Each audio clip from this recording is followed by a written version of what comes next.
somebody better check your pulse, because this is exciting. This is what it's all about. Both teams maybe not having the season they expected or were hoping for, but you got two teams maybe headed in a different direction, too. Wellston started out the year great guns, really thinking a big year, had a great win over Belfry very early in the season, and we're thinking possible a championship for the Wellston Rockets. Things sort of fell apart for them. They got banged up. Scotty Bragg got injured a little bit toward the middle of the year. They didn't win quite as many games as they thought they would have at this point of the season. Jackson, on the other hand, thought this was going to be a real big turnaround year. Got off to a very slow start, but each week Coach Blackstone has these kids getting a little bit better, playing a little more aggressive, hitting a little bit harder. They got their big win. They got one win under their belt. They've played well the last 4 weeks of the season, and I think they're kind of aiming toward this one. I think they're real excited about this one, and so are the Rockets. The 5-4 Rockets, the 1-8 Ironmen. Chad Ward will kick off for the Ironmen to Scott Bragg, standing inside his 10, flanked on the right by Jeff Hendershot, and on the left by number 44, James Dodd. Here's Ward's kick. It's a high kick, and it will be taken by Dye at the 11-yard line, up the 20.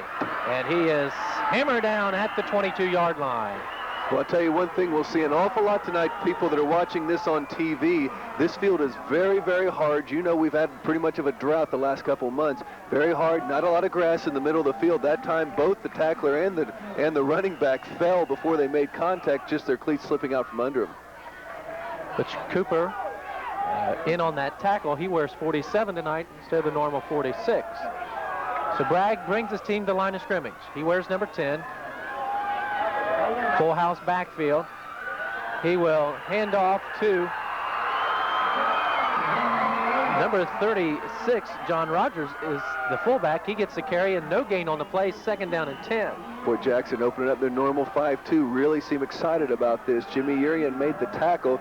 Urian and Moyer start out at the defensive ends as usual. Meredith, Urian also, that's Tommy Urian, and O'Neill, the three inside people. We'll get the rest of the defense here in just a second. I formation to the right side for the Golden Rockets. Here's a pitch back to Merrill Kuhn, number 24. Hit hard by number 63, Moyer, right at the 25-yard line. Progress will get him to the 26. It'll be 3rd down and 6 yards to go. Kuhn's probably Wellston's most effective running back. Made a pretty nice cut there. Took the pitch, sweep play out there, kind of cut it back against the grain. Chris Moyer came from his backside defensive end to make a pretty good tackle on the play. Inside linebackers tonight, Jamie McGrath and Chad Ward starting in there. Both been the two regulars for the last few football games. Now the full house back, Bragg optioning down the right side, and Meredith gets him, along with some help from McGrath and Moyer.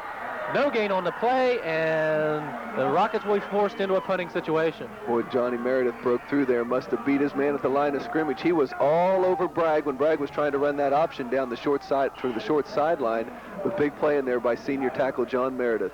Scott Bragg is also the punter for the Golden Rockets, multi-talented quarterback. We all remember what a great game he had last year against Jackson when Wellston beat the Ironmen up on the Wellston field last year in the opening game. It's been a lot of games since then. Actually, with this one becoming the last game of the year, it's been 8 or 19 football games since that happened. But Scott Bragg's been a very good player for the Wellston Rockets.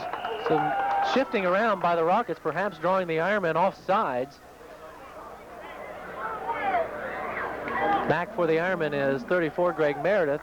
It's a dead ball foul offsides against the Ironmen, but not enough on the 5-yard penalty to advance the chains in a 1st down. What a break. That's a costly mistake if you jump off sides on a punt and give the team a 1st down. Thank goodness it was 4th and about 8. That's going to leave them 3 yards short. They'll still have to punt. So Bragg now has a little more breathing room, standing at his 18-yard line, and Meredith drops back to his 35. Coach Bill Fife really had the Wellston Rockets excited about this game tonight. They got down here about an hour earlier than normal. I think they were really ready to play the game. The ball will bounce at the 38-yard line and roll down and be down at the 27-yard line. And number 42 of the Rockets, Tom Johnson. So here comes the Ironman offense for the first time in tonight's ball game. Red jerseys, red helmets with the white pants. Jackson showing an awful lot of emotion tonight, Dan, and I like that. That's one of the things Coach Blackstone's tried to instill in this crew is to play with emotion, play with a lot of heart, be aggressive. It's a physical game out there. You got to hit people to win. Dan, also a lot of red shoes out there, and we'll talk about that after this play. Here come the Ironmen now, the I formation, handoff to the fullback. That's Todd Bachtel. He dives out to the 31-yard line. there should be 34 red shoes on the field tonight, Dan. That's because the 17 seniors are kind of making themselves stand out a little bit. They all painted their shoes red. I think it's kind of a neat thing, kind of a togetherness type idea, and hopefully it's going to work out to be a good idea and everything, but they're all kind of excited about that, and anybody you see wearing red shoes, you know right off he's a senior. 2nd down and 8 to give to the right side. Fumble on the play, and the Golden Rockets come up with it. Number 2, Travis Staten picks up the fumble, and the Golden Rockets have it in Ironman territory at the 34-yard line. As we know throughout the year, the main weakness Todd Bachtel has probably had, that is holding on to the football. Earlier in the year, he did have somewhat of a problem of fumbling the football. Majority of the time, that is because he's stretching, really running hard, trying to break tackles and get that extra yard. That time, he just looks like he never got a good grip on the football. On first contact, it fell loose, and the Rockets get it. Rogers gets a carry and gets down to the 28-yard line. Torrey's tripped up. Gain of 6 on the play. 2nd down and 4. John Rogers is a very big junior fullback for the Wellston Rockets. He's in the program at 5'10", 208 pounds. That's a real cannonball type body. Could be an effective runner tonight, especially with Wellston in the full house so far tonight. Kuhn and Dye flanked on his right and left. It's Kuhn over the left side. He has an opening. Goes down inside the 20 and at the 15-yard line. Fumble on the play. The Ironmen signal their way. Boy, the referee's jumping in there. Jackson seems to think they have it. Wellston with a big hole right behind the left tackle on that dive play. Now it looks like Wellston did recover their own fumble on that play, but you know, when you run the full house, you've got to be able to run the dive. You've got to be able to get some yardage with your fullback. So far this drive, Wellston's been able to do both. It's 1st down and 10 for the Golden Rockets at the 15-yard line in the Ironman. I think the dive play is one of the plays that Wellston hasn't been able to run as effective as they did last year. They lost some of their running backs, but that sure looked good on that play. Rogers gets a call going over the right side, and he's stopped for a short gain by Ward. And on the bottom of that pile is Congrove, number 42. Gain of 2, 2nd down and 8. Jackson defense, we didn't finish the starting lineups tonight. The secondary, naturally you've got Congrove at one corner, you've got John Morris at the other. Your safeties are the same usual ones. You got Sexton and you've got Irwin in the 2 safety positions. I formation, handoff to the fullback. Rogers drives down inside the 10, perhaps has a 1st down and goal for the Golden Rockets. Big hole in the middle of the offensive line made in there by the Wellston Golden Rockets, and Rogers took the ball, put his head down, and carried a couple Jackson Ironmen for a big gain there on the 2nd down and long. He's now got a 3rd and about 2, 3rd and a long 2. Ball on about the 7-yard line. Jackson defense needs to stiffen up here. 3rd down, 2 from the 7-yard line for the Golden Rockets. I formation.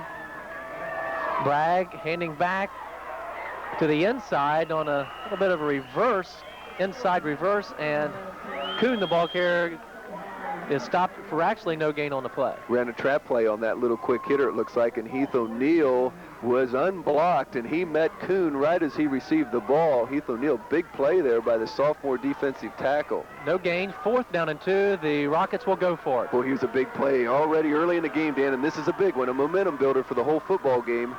Bragg to Rogers, right side. 2nd effort may have got him a 1st down. I think he broke a tackle and might have fallen forward enough to get that 1st down.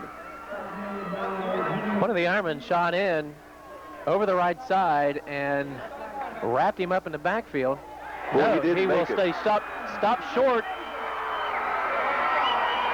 of the 1st down, and the Ironman offense will take over at their 5-yard line. We're a long way from that play, but I think Chad Ward rode him down there. Rogers carried him for a little while, and I thought maybe he could fall forward and get it, but we were able to wrestle him down short of 1st down yardage. There's a momentum, a big momentum change early in the ballgame. Jackson fumbles, Wellston drives it inside the 10-yard line, looks like a sure score. Jackson's able to stop him. 1st down and 10 for the Ironmen. Perry split out wide to the left side, back to the lone setback. In motion is Meredith.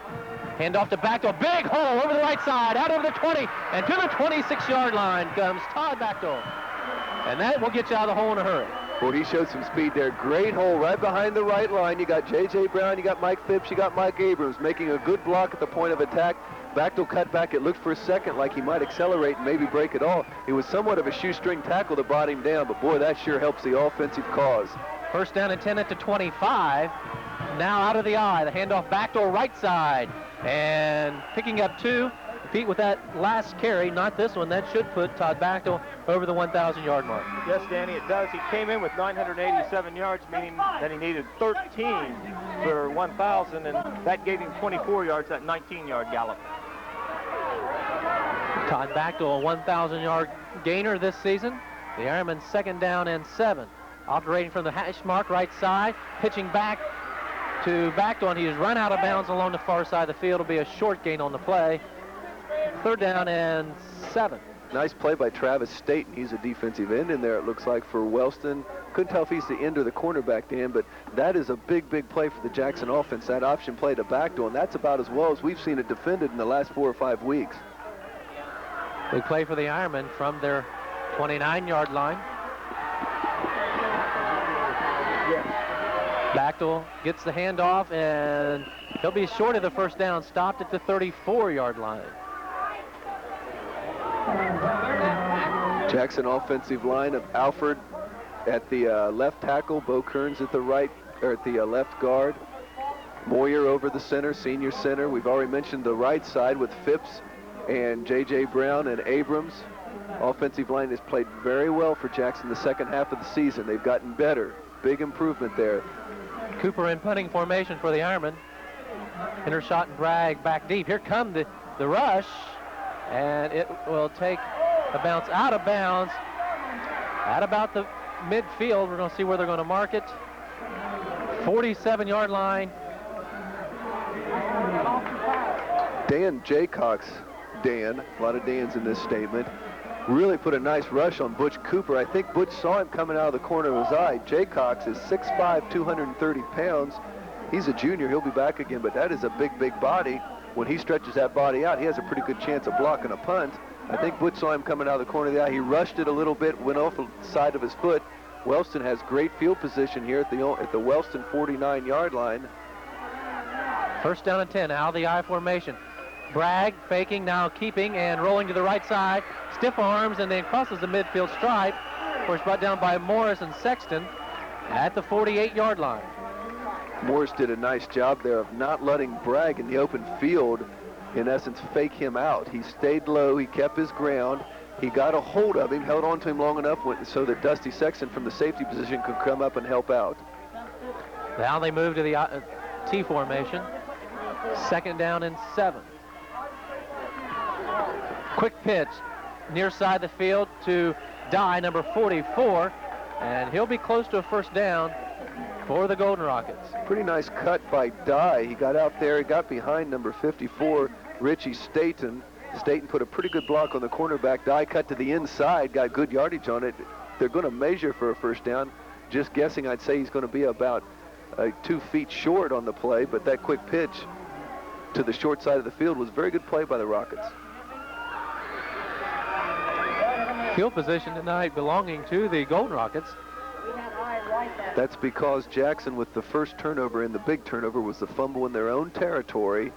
Remember, Todd Bachtel, the second time he carried the ball, fumbled the football. Wellston's able to recover, moved it down inside the 10.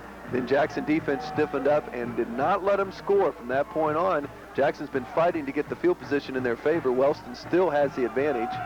It's about 1.5 feet short, so it's third down and 1 for the Golden Rockets. They go in the full house. They're not. They're going to be in the I formation, Dan. I was going to look for the dive play in the full house.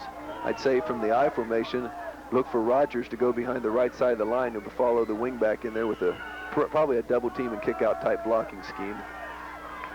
Rogers gets the call and the first down as he goes to the 40-yard line. Over the left side, went away from the power formation. Up to this point of the year, from what I can tell, Wellston has used their running backs and wing back and naturally the quarterback to run the football with.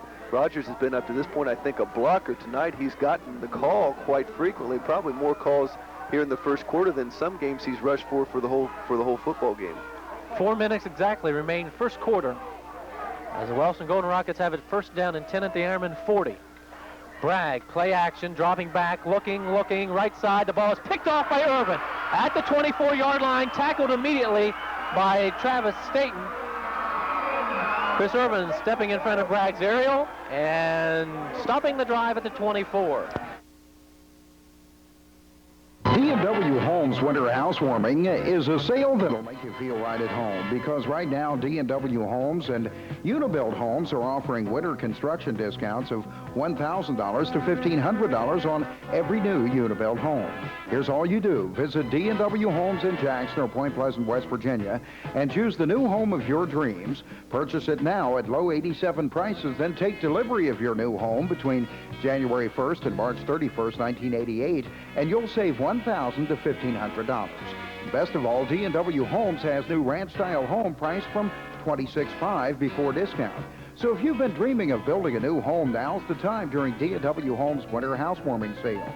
D&W Homes in Jackson wants to remind you that despite the bypass construction, Route 93 is still open to their sales center. And remember, whatever Unibuild home you choose, electricity does it all for less.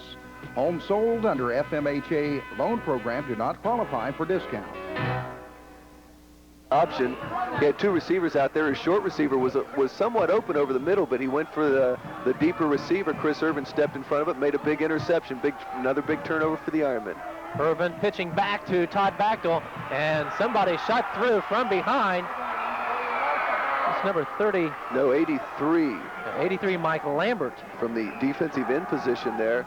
You know, through the year, we've been curious on how people have defended that little option where Chris comes down the line, he runs a little option, pitches out to Bachtel. It's been a big gainer for Jackson. The end tonight, it looks like, from Wellston is taking Bachtel. Normally the end hits Chris Irvin. That's when Chris pitches, and you've got, usually if you get a good block by Jimmy Stewart, which we have throughout the year, you get some pretty good yardage on that play. That time the end tackled Bachtel as he took the pitch. It's a loss of 3, 2nd and 13. Back to pass is Irvin. He's got Perry out, throws it, and it is intercepted by Hendershot down the right sideline. He cuts it back in at the 20 and is tackled at the 18. Boy, the Wellston coaches over here next to us are saying that was a super play. They're right. That was a great play by Jeff Hendershot. John Perry, it looked like, had beat the cornerback on a deep flag cut. Chris Irvin put the ball up there pretty well, Dan. Had a little touch on it. I think John was ready to make the catch, and then out of nowhere, Hendershot comes across from the safety position, steps in front of it, makes a play, but not only does he do that, he runs it back about 20 yards and puts Wellston in great field position. At the 18-yard line, out of the full house formation, Bragg, the left side to Kuhn. Kuhn spins after he's hit, fumbles the ball, but the whistle had blown. I think we'll find he's down on that fumble. Good hit in there by Chad Ward. Looked like Kuhn was going to break open at a big hole at the line of scrimmage. Chad Ward, coming from the linebacker position, really put a hit on him. As he hit the ground, the ball shook free. So far, the game's been dictated by turnovers, Dan. 2 by Jackson, 1 now by Wellston. 2nd down, 7, down to 2 minutes to go, first quarter. Straight ahead right now. Bragg to Dye. Dye approaches the 10-yard line, and that'll be about a yard short of the first down. 3rd down and 1. Good gainer on that dive over the right side. They're running that dive play, and if Wellston can run the dive play, you'll see him stay in that full house because that sets up every play out of that formation. Tonight, Jackson has got to stop that dive. You shouldn't be able to run that real well against the 5-2 defense, but so far Wellston's had some success with it. From the 10-yard line, Bragg to Rogers. Rogers, boy, what a load he is to bring down. Stood up by the linebackers. The Ironman probably going to give him a first down on that. And goal for the Golden Rockets. Second time we've been in this situation. Wellston inside the 10-yard line. The first time they came out with no points. It's critical for both teams now. Wellston needs to succeed. They've had the ball too much and in too good a field position not to have any points. Jackson defense needs to come to the top again, somehow try to keep Wellston out of it. Last week, Wellston was inside the 10-yard line 3 times in the first half at Benton County. Didn't get any points out of it, ended up losing the game by an extra point. Here's Bragg to Dye, and he is close to the 5. Jimmy Urian slid down from the defensive end, made a nice tackle there. There's that dive play again. They're hitting that dive real wide out there just outside the defensive tackle. Jimmy Urian that time stepping to the inside made the play. Second down goal from the 5. That's such a quick hitter. It's really a nice play if you're able to attack that defense before they can come across the line and make the read. Now they go to the power I formation. Kuhn the deep back. The handoff goes to the fullback, Rogers, and he is in for the touchdown, straight up the middle. John Rogers. We mentioned earlier he's shaped a little bit like a bowling ball, 5'11", 208 pounds. And Dan, did he ever get over about 2 feet off the ground there? He put his head down, took the ball right about the 5-yard line, and was not to be denied. Stayed very low, kept his feet driving, got across that end zone line. So with 33 seconds remaining in the first quarter of play, the Wellston Golden Rockets get on the board first. 5-yard run by John Rogers, and Merrill Kuhn in to attempt the extra point out of the hold of Bragg. Jackson offense has kept the pressure on our defense a little too much the first quarter. You can't keep having Wellston knocking at the door. They're eventually going to open it up and get in there. That time they did. The extra point attempt is good for the Rockets. And they now take a 7-0 lead over the Ironmen. Don't look up. Don't look up, says who? Well, I'll look up if I got you now, chicken. How many times do I gotta tell you, son? If you want great chicken, go to Kentucky Fried Chicken. It's the only place to get America's favorite chicken. You see, the Colonel's secret blend of 11 herbs and spices makes every bite's finger-licking good. So hurry up, son. It's waiting for you. Don't want to miss out. Kentucky Fried Chicken, we do chicken right. Jackson Ironman will get the ball back. Pete, you want to recap that drive after the turnover? Okay, after the turnover, Hendershot, of course, returned at 26 yards to set the table very well for that for the first score of this inter-county rivalry. Wellston leading 7-0. Dropping back for the Ironman is Greg Meredith, Sexton, and Doug Congrove. Well, they may be down there, but I thought they were up there on the... Dan, I had a feeling in the pregame, I thought Jackson was maybe a little more excited about this football game than the Rockets were. But, you know, once the game started playing, Wellston's out there. They're really executing pretty well. Their offense looks very good so far. Their defense is out there hitting very hard. They seem really ready to play this football game tonight. And so far, the first quarter, like we said, because of the turnovers, has been mainly the Wellston Rockets. We don't keep time of possession on our statistics sheet, but well, here in the first quarter, it seems like it's been all the Golden Rockets. Well, it has, and it's mainly because of 2 turnovers. We had a fumble and an interception. The fumble, you can't figure up any excuses for a fumble, but the interception was more than anything a great athletic play by Jeff Hendershot, and he is a fine athlete. He's only a sophomore, but he's been very, very effective for the Rockets this year. Dale Wheatley, number 45, will tee it up from the left hash mark. Kick is very short, but high. It's going to be taken by Abrams. Abrams up the right side of the field. Nice Has cut. some running room and out to the 44-yard line. Nice cut. Well, we needed that. We got a little position now, field position. We're out to the Jackson 44, 43, 44-yard line. Offense comes back on the field. Now, hopefully, we can mount a drive. We really haven't mounted a drive yet. We've had one nice run by Todd Bachtel, but that's been the extent of our offense to this point. So it's first down and 10 for the Ironmen as they go on offense. Irvin optioning down the left side is dragged down from behind by Jaycox, number 75. Will pick up a yard. Second down and 9. Boy, Wellston was all over that option play. Jaycox breaking through there and getting Chris Irvin tackled. Tom Johnson, the defensive end, was really all over our option man. So that play they had pretty well controlled from right at the start. That will do it for the end of the first quarter of play. Time has expired. The Wellston Golden Rockets on top of the Ironmen 7-0. We'll be back with second quarter action. Right now we'll pause for this time. This is the time of year when there's a lot of league bowling at Trio Lanes, the Family Fun Center, 15 North Park Avenue in Wellston. But there's also a tremendous amount of open bowling at Trio Lanes. You want to stop by or call Trio Lanes at 384-6670 for their open bowling schedule. You know, bowling is not only great fun, it's good exercise, too.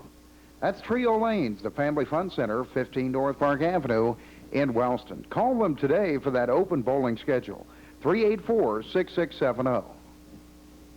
Wellston and Dan Morrow 7-0. The Golden Rockets on top of the Ironmen. After 1 quarter of play, capitalizing on an Ironman turnover. 2nd down and 8 for the Ironman. To give us to Backel, over the left side, has good yardage.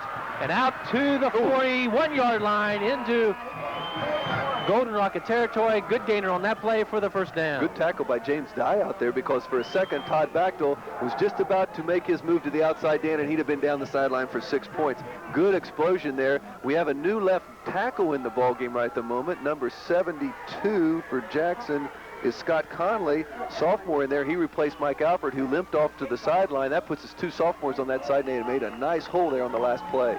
Time a quick hitter to Bactel right up the middle. Gain of perhaps 3, 2nd down along 7. I know I'm not imagining things, but you can just see how much quicker Todd Bactel is hitting the line of scrimmage than he was earlier in the year. When we give him a hole, he just explodes into that secondary, and he's really a handful then. He gets the call, this time going over the right side into the 35-yard line. Right behind senior Chris Moyer in there at the center. Also right behind senior Mike Phipps. A couple of good ones for us. Really going to miss those kids. They've come a long way and played awfully good football here late in the season. 3rd down and 4 for the Ironman. The ball right at the 34-yard line. Option by Irvin down the right side. Kicks it. He may go all the way. And no, he's dragged down from behind by Hendershot. But that's a first down for the Ironman inside the 20. Boy, that was a great read by Chris Irvin. He really read he bellied the ball into the fullback, made Wellston react to Todd Bactel. Then he just kind of stepped behind him, and around the end there was a nice big hole for him, and Chris did a good job there. Thought for a second he was going to explode in there to the end zone, but as we said earlier, Hendershot has good speed. First down and 10 from the 18. Bactel over the right side to the 15-yard line.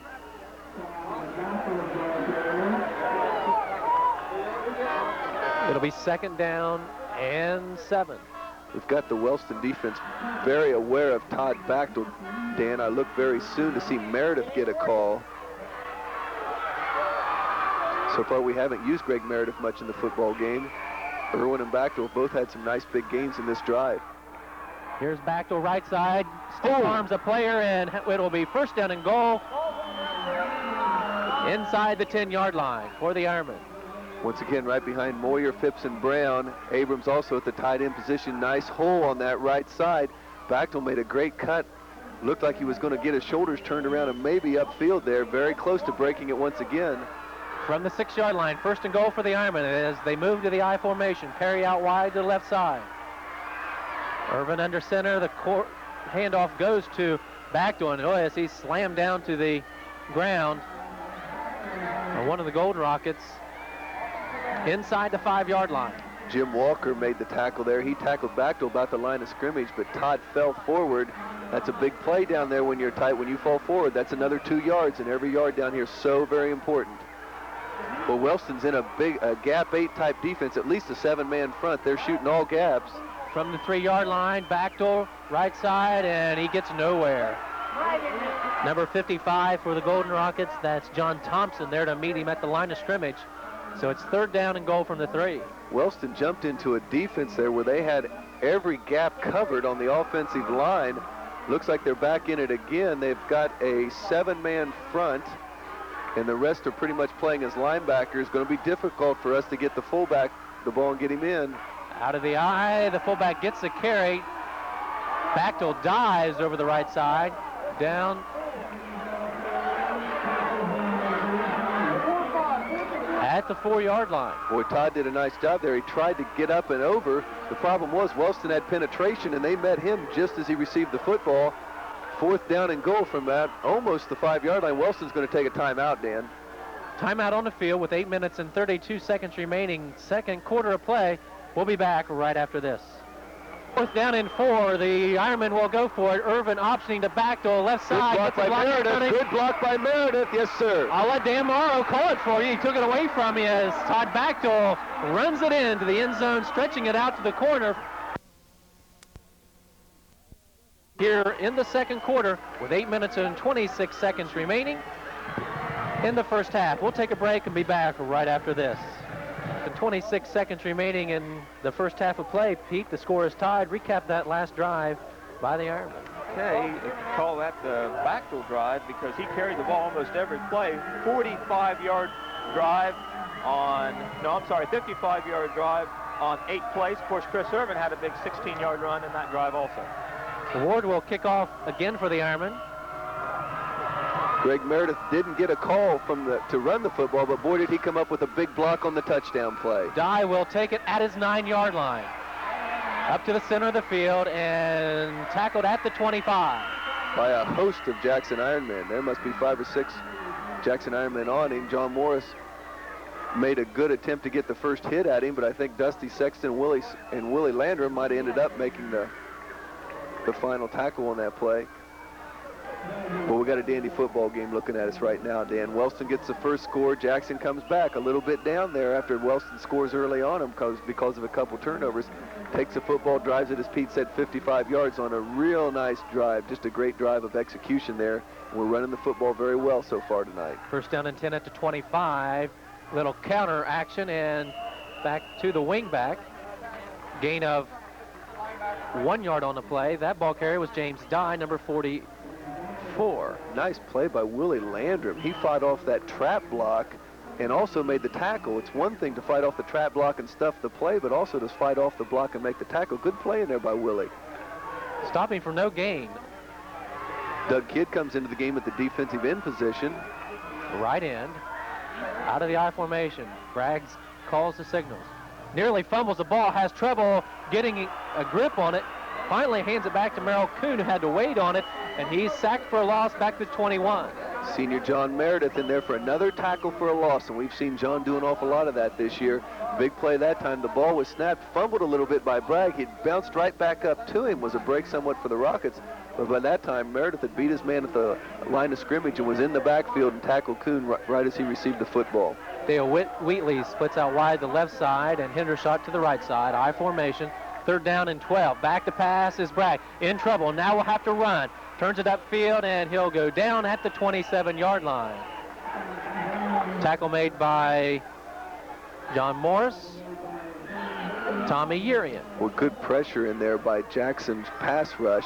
Doug Kidd putting some pressure on him. He also helped in the tackle. It looked like Willie Landrum coming from his inside linebacker position. They flushed Bragg out of the pocket. That is maybe when he's most dangerous, when he can turn it up the corner, but Jackson reacted very well to it and held him short of 1st down yardage. 4th down and 8. Bragg in punting formation. Good snap from center. Bragg with plenty of time and will kick it away from Meredith, who lets it bounce, and it takes a Golden Rocket bounce and will roll dead at about the 37-yard line. Not a great kick by Scott Bragg, but one where there's no return. Got a little bit of a Wellston bounce. That gives total yardage a little bit into their favor. Ironmen with good field position at their 37-yard line with 6:10 remaining here in the first half of play. The score tied. 35-yard punt by Bragg, no return. And that's definitely when we have one back there, and that's Greg Meredith. That's just Bragg particularly kicking the ball away from him, taking away any chance of a return. Jackson had set up a wall on this side of the field. Bragg happened to kick the ball the other way. The Ironmen out of the eye. The handoff goes back to Meredith. His first carry of this evening out to the 42-yard line. To pick up close to 5. I'll call it 2nd down and 6. Meredith eventually was going to get a call as much as Jackson had run out of the I formation. When we go to that I, that gives us an extra back in there, an extra blocker in there, and that blocker is Bachtel. He can lead Meredith through the hole and pick up a linebacker that way. Bachtel this time and out to the 46-yard line. Trap play with Phipps leading with the trap block.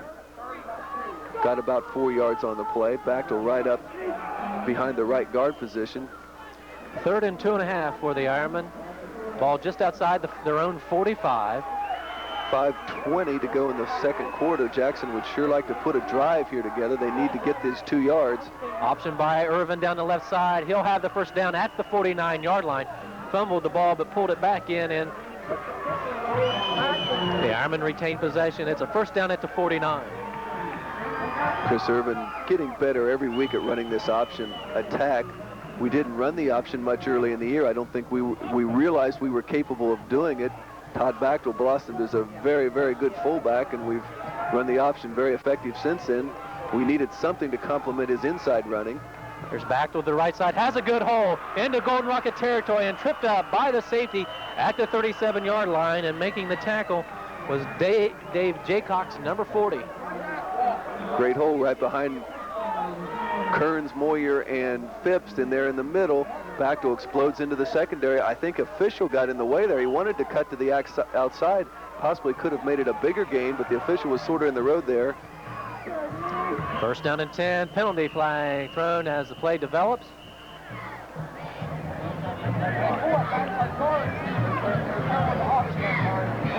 .446, clock stopped. It'll be a dead ball foul, offsides against the Ironmen, so it's first down and 15. Moving the football, that's kind of critical. You hate to see us have to tack on 5 yards extra to get the first down and keep it moving. Moves it back to the 42. First down and 15 for the Ironmen.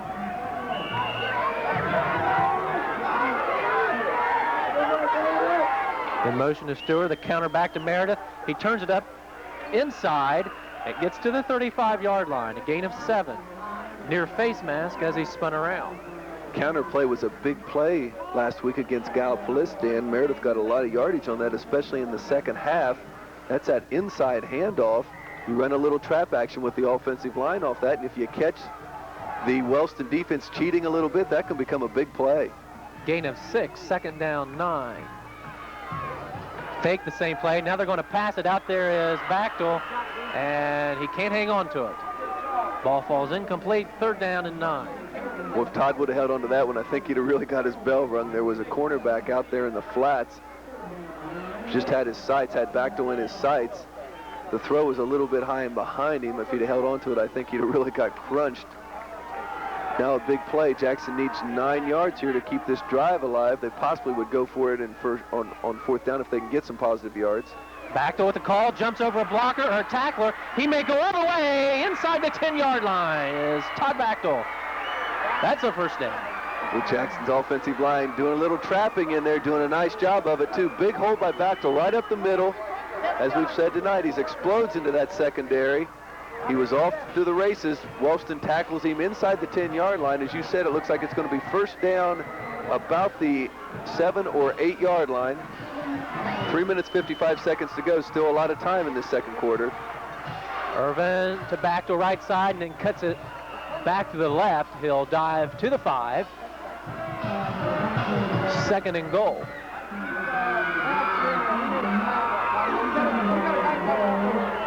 Ironmen starting this drive at their 37-yard line.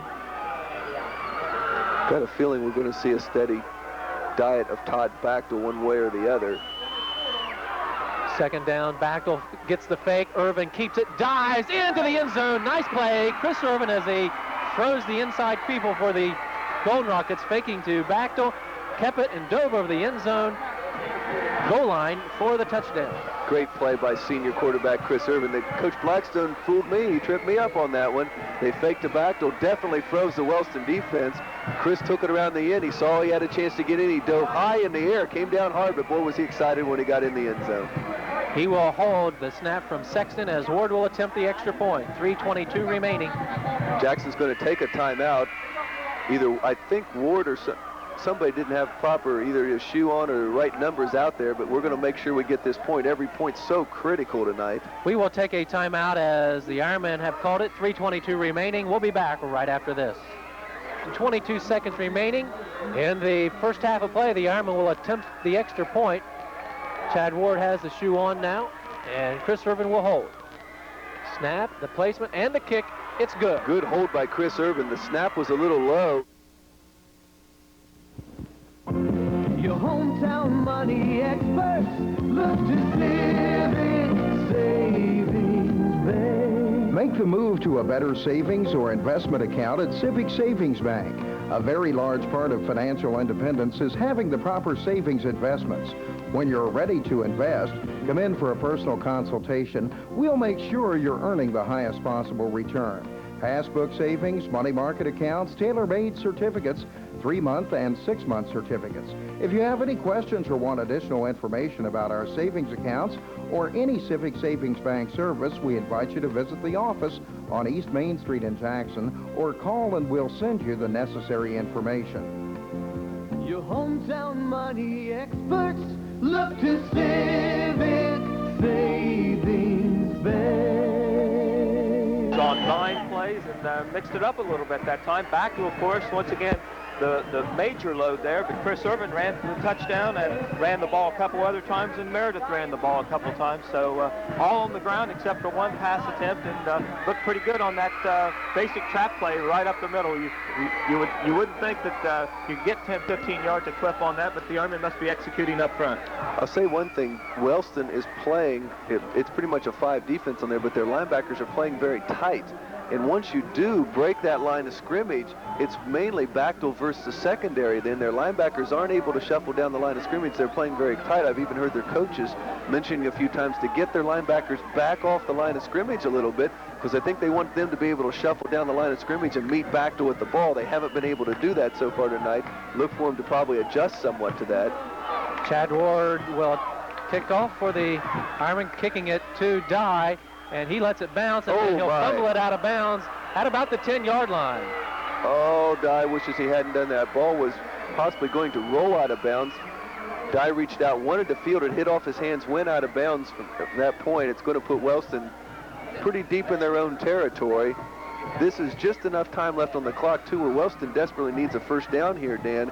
The momentum has shifted completely in the Ironman's favor. If Jackson can keep them and make them punt from this position, Jackson could have a chance to open up a little lead. The Ironman's last drive only took 2:48, so still plenty of time remaining here on the Even though we scoreboard. get most of our yardage on the ground, if you get back to running very big chunks, he can get big chunks of yards in a very short amount of time.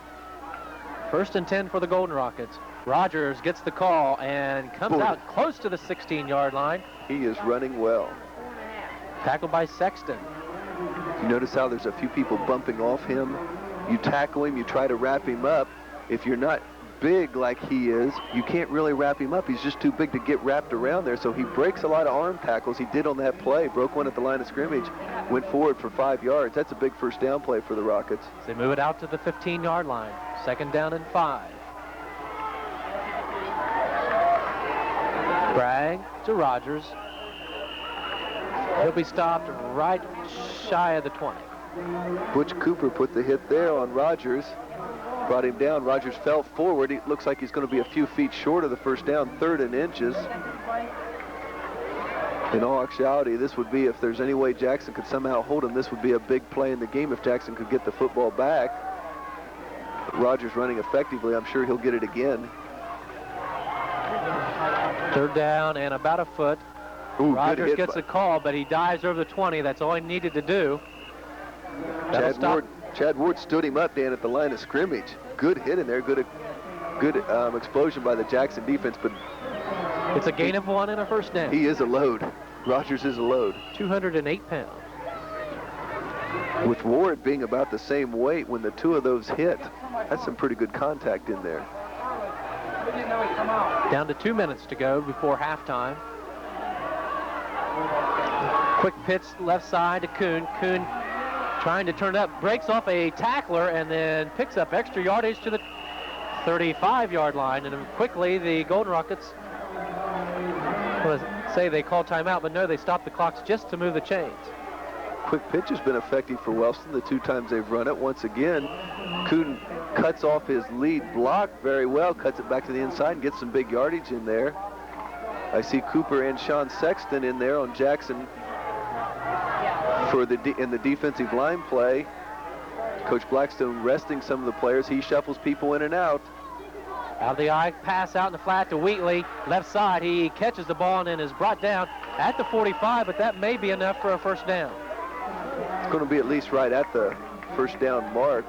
Dale Wheatley, a big receiver, has a small number in a 45. He kind of is a split end, but he could play at tight end also. He's 6'4", 175 pounds. That is a first down for the Golden Rockets. They move the chains, and quickly the Golden Rockets to the line of scrimmage with 1:25 remaining before halftime, trying to march it down the field.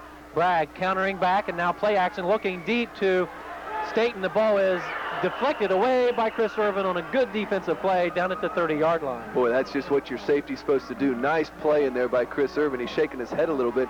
He'd like to caught that football. He had both hands on it, but he covered a lot of ground to get there to deflect it.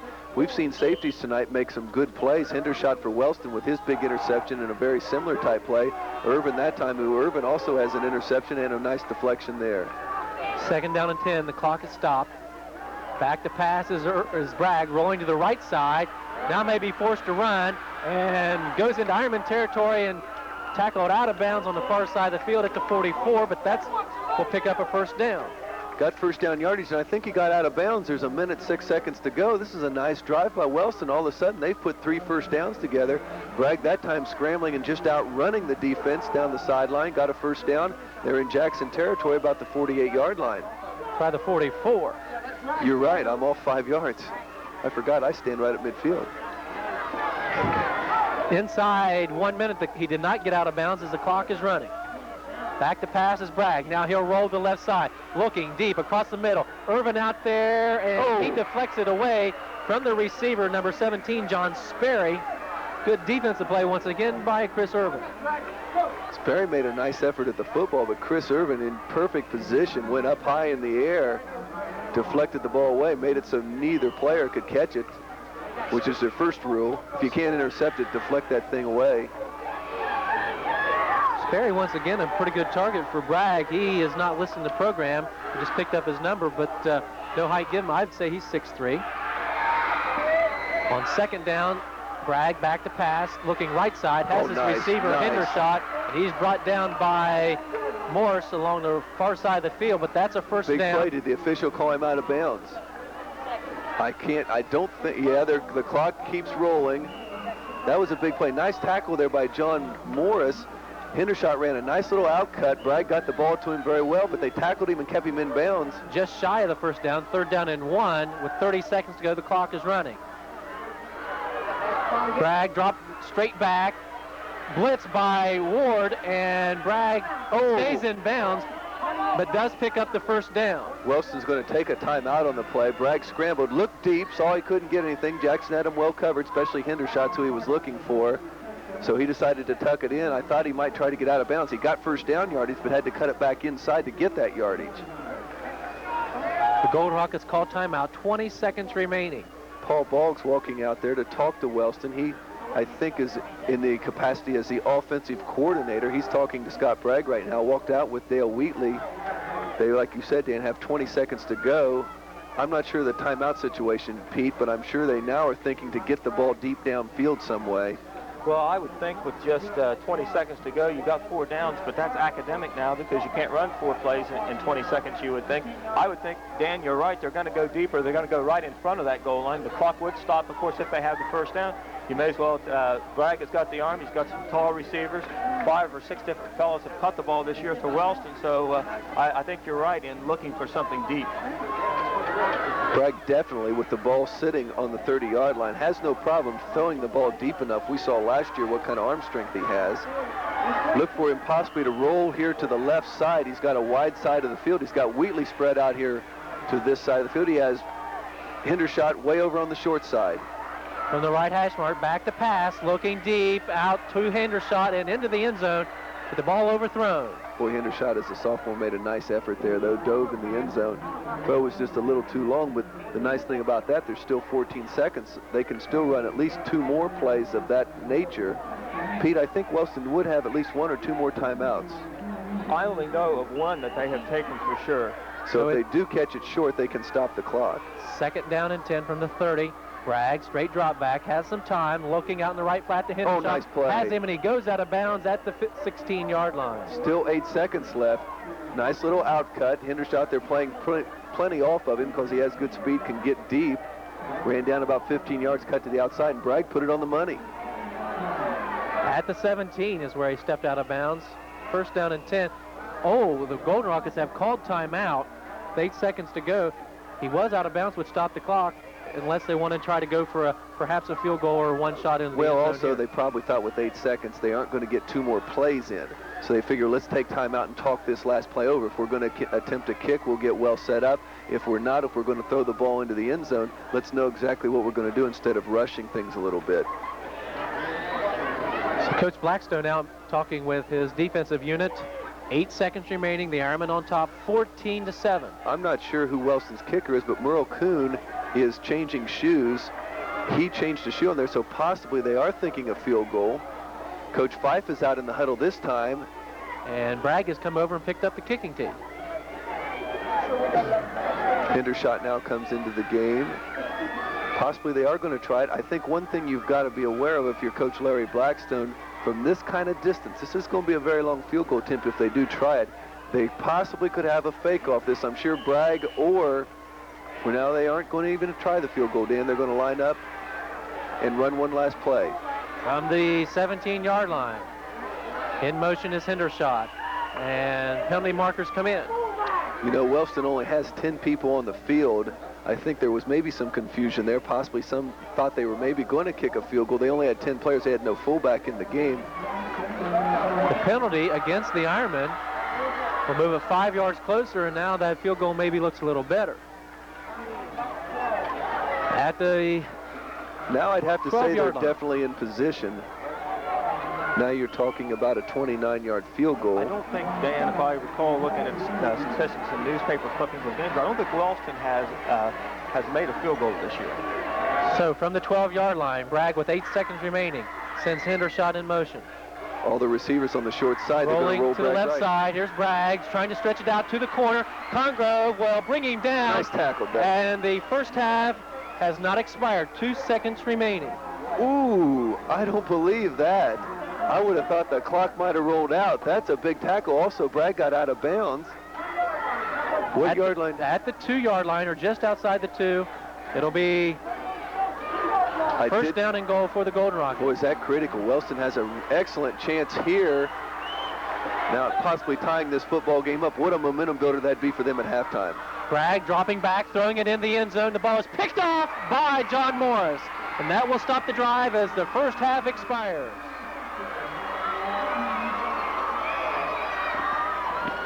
It's official. The first half is over with, so the two teams head to the locker room with the Ironmen leading the Golden Rockets by a score of 14-7. We'll be back to recap tonight's first half of play, but right now, this timeout.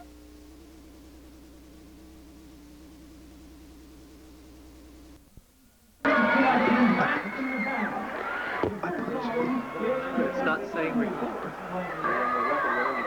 I don't know. He's showing a little. I got Jackson High School, Dan Dobbins, Pete Wilson, and Dan Morrow. It is halftime, and the Jackson Ironmen lead the Wellston Golden Rockets by a score of 14-7 here at halftime as the Jackson High School marching band entertains the halftime crowd. Dan, the Golden Rockets got on the board first, capitalizing on an Ironman turnover, taking it from the 19-yard line and going in to lead by a score of 7-0. But then the Ironman offense got in gear, and Todd Bachtel, Pete will give you some of his stats here a little bit later on, is over the 100-yard mark already here at halftime. He has pretty much had it his own way after the Ironman got the jitters or whatever out of their system, and the Ironman now lead at 14-7. Todd playing once again very well, but remember, it was a first carry or second carry attempt fumble. There was a big break in that first quarter. Jackson lost momentum early in the game with 2 turnovers. Wellston controlled the whole first quarter. Bill Fife really had the Rockets ready to play tonight. They were knocking on the door the whole first quarter. Then late in the first quarter, they were finally able to punch one in with Rogers bowling over from about the 4-yard line. It was all Wellston, as we said, in the first quarter. Then momentum changed quite a bit, and Jackson started running Bachtel basically up the middle and then running with the option play somewhat. But he's getting a lot of his yardage on that little trap play up the middle, and it was a very exciting second quarter if you're a Jackson Ironman fan. They dominated the second quarter till about the last 1 minute of play. Wellston with a great drive down covered an awful lot of yards, didn't get any points out of it on that last drive throwing the football.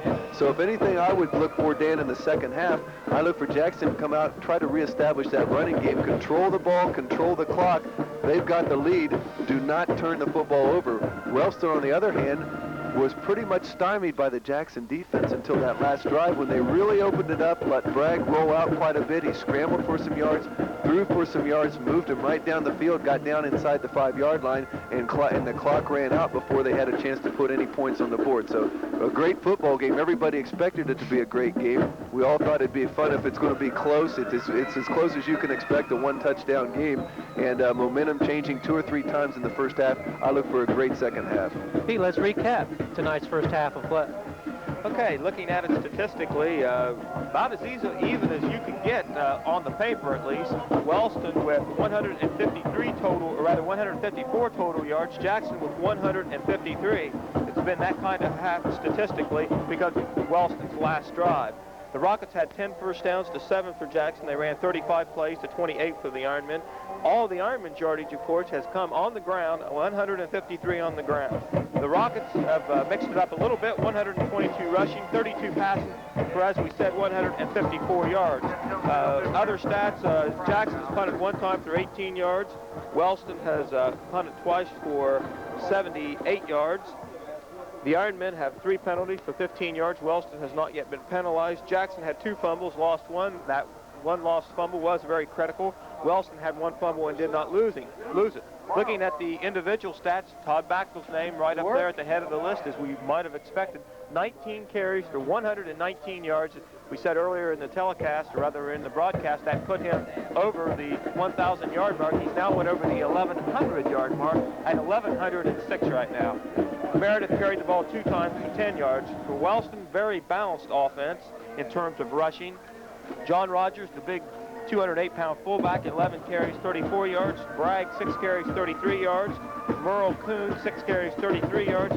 Jim Dye, 4 carries, 12 yards. And, of course, Bragg has passed for 32 yards. And Hendershot has caught 2 of those passes for 22 yards.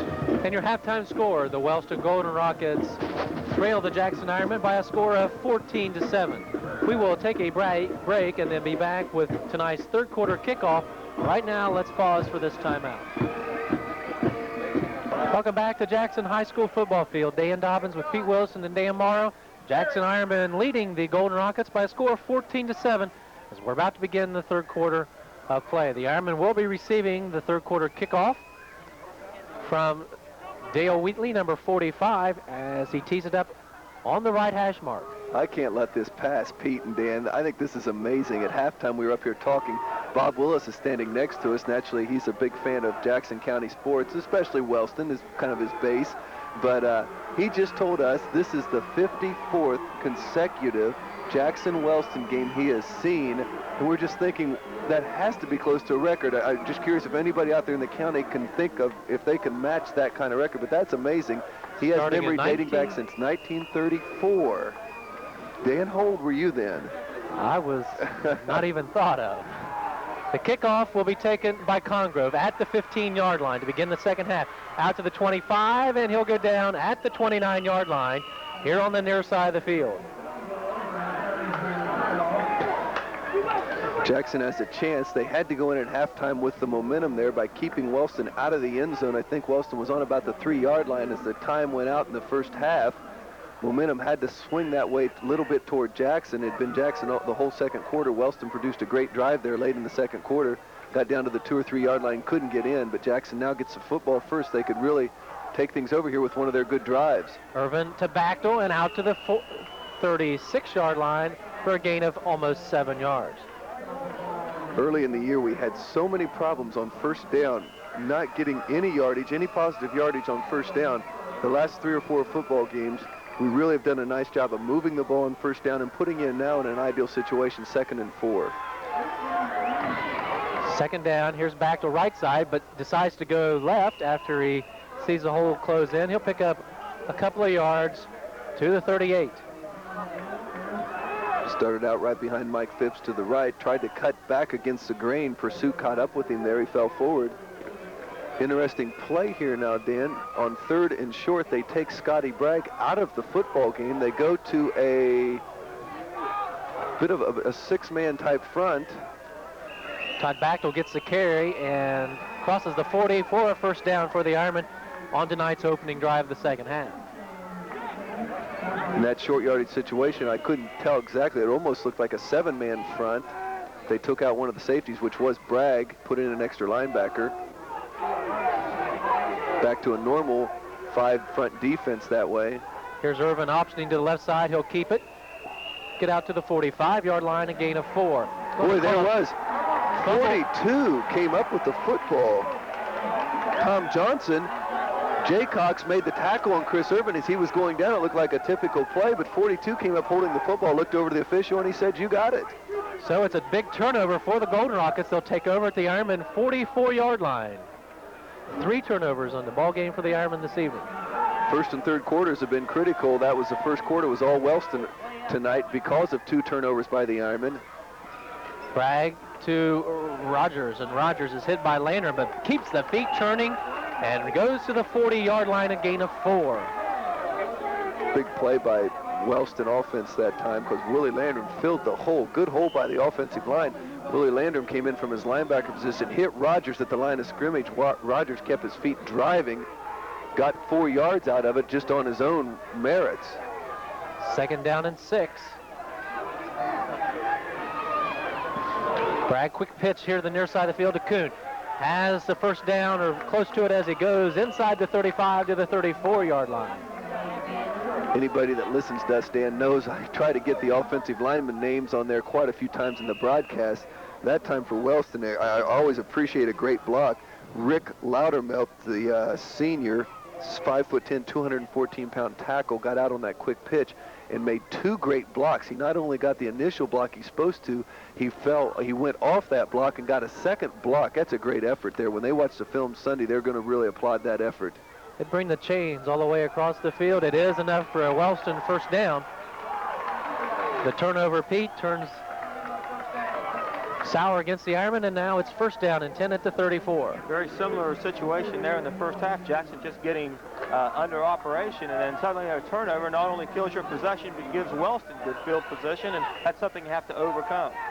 Ask the Buckeyes today, Dan, you just cannot turn the football over and hope to win football games. Quick pitch here to the near side field, a dangerous pitch as Kuhn gets it, keeps driving, and he will be inside the 25-yard line. Almost enough for another first down. Boy, Kuhn gives Loudermilk another high five, and he should. Loudermilk with another big block out there, and Kuhn kept driving, ran through a block. Big gainer now, and the quick pitch has become a big part of the Wellston offense tonight. They've run it 5 times, and it's always been a good gainer for them. Utilizing the short side of the field as they operate from the left hash mark. 2nd down and 1 for the Golden Rockets.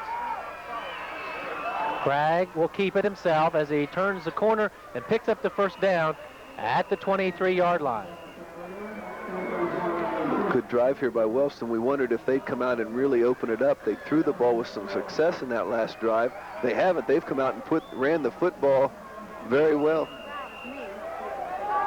So it's first down and 10 for the Golden Rockets at the 22. As Jim Walker breaks out over the ball. He's the center. Bragg, the quarterback. Full house formation. Rogers gets the carry. Has a big hole over the left side. Then he puts his head down at the 15-yard line and carries tacklers to the 14 for a gain of 8. 2nd down and 2. I think Wellston has found a very potent fullback for next year. Rogers did not get a lot of carries early in this season, but is he having a football game tonight? This is definitely the best game he's had of his career and being used very effectively by the Golden Rockets tonight. They go to Rogers again, and he is hit by Heath O'Neill. Diving to the 12-yard line, it looks to be enough for a first down. Boy, nice play in there by our sophomore defensive tackle. Heath O'Neill slid down the line and really put a hit on Rogers. He got, I think, like you said, Dan, enough yardage maybe for the first down. They're going to measure it, but Heath really put a hit on him. As the chains come on once again, that stops the clock, 8 minutes and 4 seconds. 3rd quarter, the Ironmen on top 14-7, but Wellston taking over after an Ironman turnover from the 44-yard line. He's just shy of the first down. There is a first down and 10 at the 12-yard line. Wellston been opportunistic tonight. They've got a turnover on an interception by Hendershot. late in the first quarter, took it in for a touchdown. Now they're seeing if they can do the same thing on Jackson's first possession fumble and take this one in for points. Here's Rogers going over the left side to the 9-yard line. Landrum making the tackle. Gain of 3, second down and 7. Willie Landrum getting a lot of playing time. He didn't start out the game at that inside linebacker position, but from about the middle of the first quarter on, he's been in there. Must be doing an awful good job. The coaches have stayed with him. That's one of the positions Coach Blackstone has substituted quite a bit this year, but so far Willie having a good game, stayed in there for the whole time. They work the left side again. It's Kuhn on a quick hitter. He will be down inside the 5 to the 2-yard line, perhaps the one, and it looks like it'll be a first down. Great blocking by the left side of the Wellston line. Dan, do you think the Wellston coaches have noticed something? This whole play drive has gone to their left side of the line. Their left side of the line must be doing a good job, and something they've seen against the Jackson defense has told them they've run about however many plays they have in this drive. It's all been to the left and to the short side of the field. You're going to bring the chains in once again for the 3rd time here in this drive. Pete, how many plays are in this drive? Okay, this drive, of course, started at the Jackson 44, and they have gone 1, 2, 3, 4, 5, 6, 7, 8 plays now, and 6 of them have gone to the left side. And to the short side of the field. They've seen something against the Jackson defense that they like, and they're getting some good yardage running to their left. First down and goal from just inside the 2.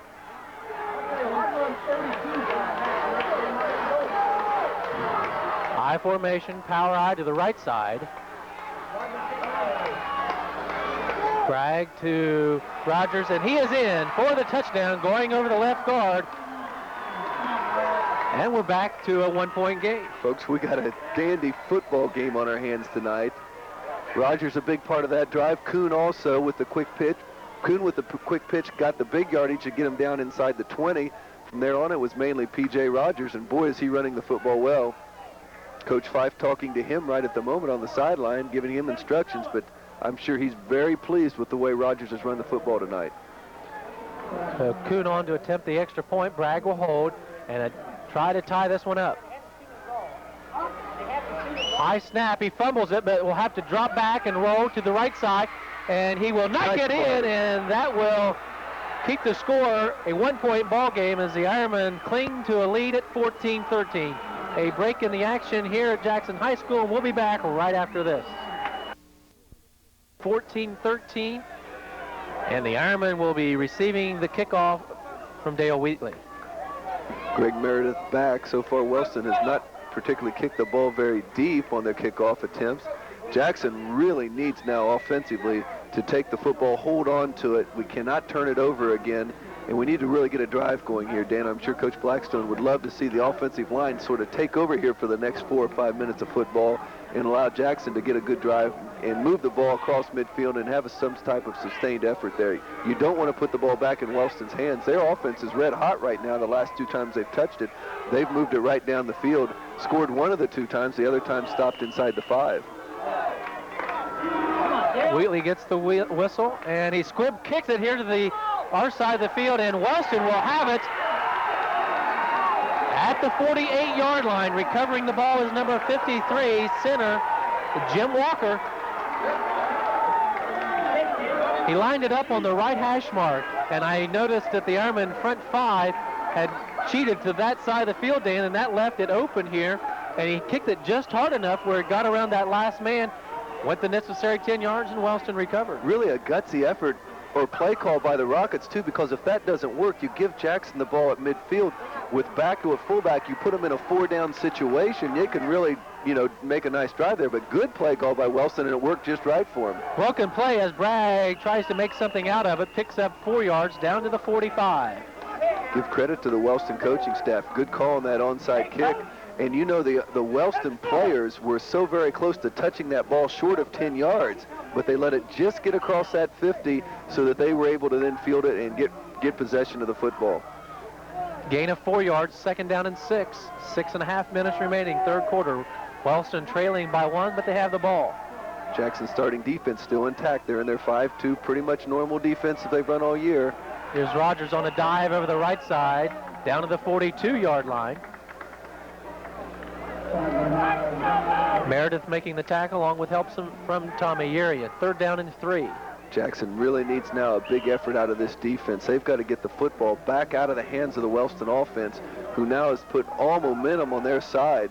They're running the football very well. In the last few weeks, people have had a hard time just running the football down the Jackson throat. Wellston right now did it their last possession, would like to try it again. Rogers the call, and he'll be stopped short of the 1st down, just outside the 40. Needs to get to the 39. Good play in there by Landrum. Congrove got a good hit on that one. Heath O'Neill on that play. 4th down and a long 1. And I know Wellston's going to go for it. They're on the Jackson 40-yard line. They need a long 1. The way Rogers has been running, you have to feel they're going to give it to the fullback. This is when your front 7 bodies up there, somebody on the defensive play has to come through and make a big play. Bragg wants a timeout as he looks across the field to head coach Bill Five. So breaking the action, Dan, with 5:07 remaining. And we'll be back right after this. Remaining 4th down and a long 1 for the Golden Rockets after calling a timeout. Bragg now goes to the I formation, hands off to Rogers, and he dives for the 1st down and more down to the 36-yard line. Straight power football right up the middle. That picks up the 1st down for the Wellston Golden Rockets. The hitting in this football game's picking up the pace a little bit, Dan. Both teams maybe getting a little bit on the angry side right now. A little bit of shoving, a little pushing as they get up. I think just both teams getting a little bit mad. The game is very close. Wellston right now, momentum in their favor. Offensive line for the Rockets did a great job there at coming off the ball, and Rogers was able to get 4 yards, and they only needed 1. Once again out of the eye as Hendershot goes in motion. They pitch it to Kuhn right side, turns it upfield, and will be tackled at the 33. You know, I think this offensive line for the Rockets is an offensive line that hadn't been given credit for playing very well the last 3 or 4 weeks of the season. They're really giving a good effort tonight. It's a gain of 3, 2nd down and 7.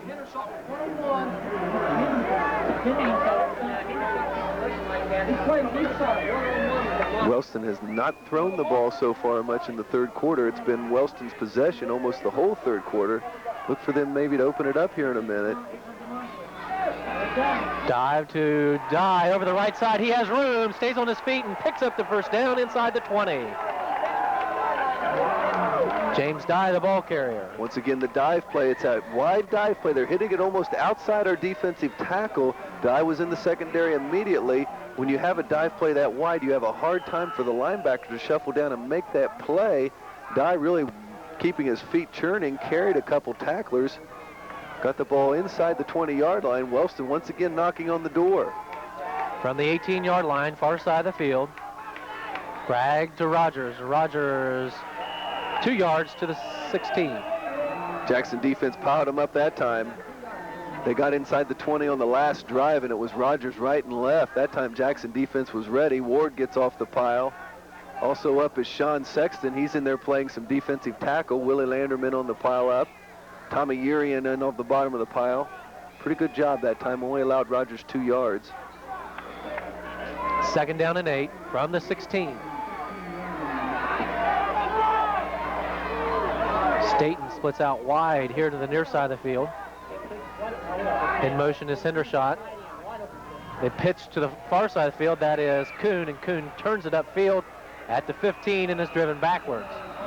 Forward progress will give him about 2 yards. At the 14-yard line, it'll be 3rd down. Once again, Wellston running their offense to the short side of the field. It's on that right hash. They're running that quick pitch to the short side. They've had a lot of success with it. That time, Jackson defense reacted very well. John Morris came up, turned the play to the inside in the pursuit, made a tackle for a gain of about 2. It's 3rd and a long 6. Big play right here. We want to keep them at least a 4th and a long situation. In the full house backfield, faking the option now in and keeping it is Bragg, and he'll be stopped at the 12-yard line, short of the 1st down.